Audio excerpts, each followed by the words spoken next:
गोटे नमस्कार करै छी। बिहारी भनसाघर में सब गोटे के स्वागत है। यहाँ के आधा किलो करैला है, तो करैला के भरुआ तो दिखाई देने छी बना कर। तो यहाँ के से एमे बेसी अथी नहीं है, जना कि यहाँ के पीस एते टटा काट कर एक मूड़ी पूछी न काट कर धो लेलो है। एते टटा पीस अहाँ के काट कर मतलब भुजिया जका नहीं कटबे, अहिना रह देवे। यही तरीका के सबटा काट लेब, काट के तहन देखा रहल छी बनबैत। देखियो एहन अहाँ के यदि करैला भेटत तहन तो ठीक है, सब बढ़िया ही एहने के होइ छै। अगर बियो वाला यदि भेटत ने तो खाली बिया हटा देवे, बाकी ओहिना अपन बनाएब जेना देखा रहल छी। तो एहिमे देखियो लोहिया चढ़ेलहुँ हैं, ई काट के तैयार भ गेल। एमे अहाँ के दूध ऐसा अहाँ के 3 चम्मच तेल दिलिए भूजे ला, ये करू तेल। ये हम पहले भूज रहल छी करैला के, गरम भ गेलै तेल।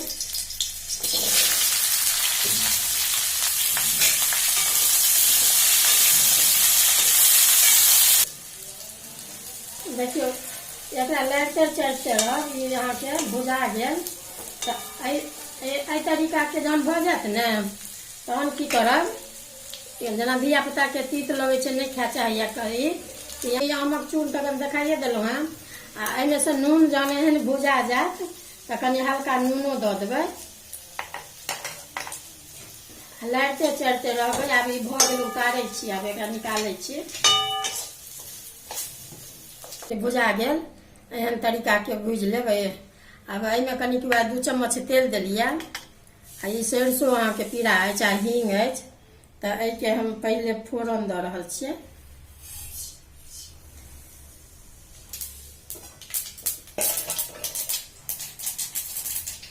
ई पाकि गेल फोरन अहाँ के। तो ई लहसुन के पीसने छी से दऽ रहल छियै पहले। तेना बनबै छियै तऽ कहै छी ने, तेना तेना एक बेर बना के जरूर देखबै, नीक लागत। अनमन भरुआ जकाँ जेना करैला के भरुआ बनबै छियै तहिना लागत, तेहने स्वाद छै। अभी यहाँ के 2 प्याज पीसने छी, से प्याज दऽ रहल छियै। देखियो ये 1 चम्मच धनी बुकनी अछि, ई हरैद अछि, मिरचाई अछि। आ ई यहाँ के सब्जी मसाला बाद में देवे। ई सरसों अछि, सरसों बाद में देवे। आ ई आमचूर अछि, तो ये हम धनी पहले दऽ रहल छियै। मिरचाई अछि, हरैद अछि,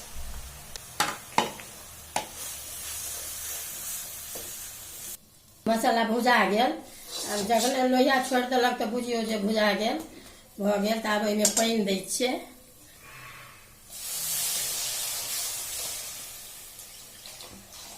पहले कनिक दऽ के मिला लेब एना कऽ।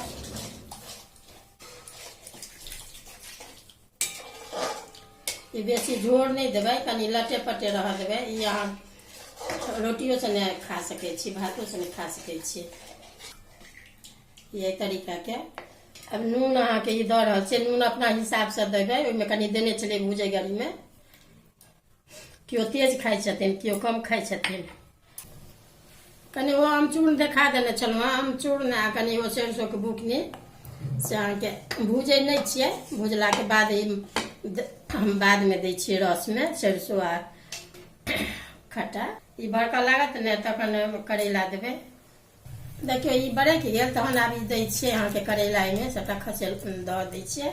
आ कनी काल अहाँ के झाँपि दियौ, जहन ई बरकि जायत ने कनी गढ़ा जायत, वह 10 मिनट मुश्किल से। सबटा कहैत देखेबे केलहुँ। एते हम सरसों के बुकनी देलियै अहाँ के लास्ट में। आ यहाँ के खट्टा अछि, आमक चूर से देलियै, एते एते दऽ देने छियै। देखियो ई भ गेल, बरकि गेल। अब ई सब्जी मसाला खाली हम दऽ रहल छियै।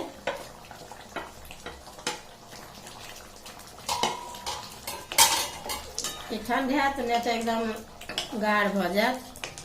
तो आब बनि के अहाँ के ई करैला के सब्जी ई भरुआ नहीं भेल, ई तो सब्जी सबटा देलिए ओहिना मसाला, माछे मसाला। अभी ई भरैक गेल, आब एकरा काटै छी।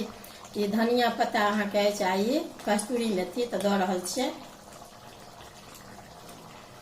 देखबै, अगर वीडियो नीक लागत तऽ लाइक करब, सब्सक्राइब करब, और कमेंट केनाइ नहीं बिसरबै। अब काटै छी, भऽ गेल, बनि कऽ तैयार भऽ गेल सब्जी।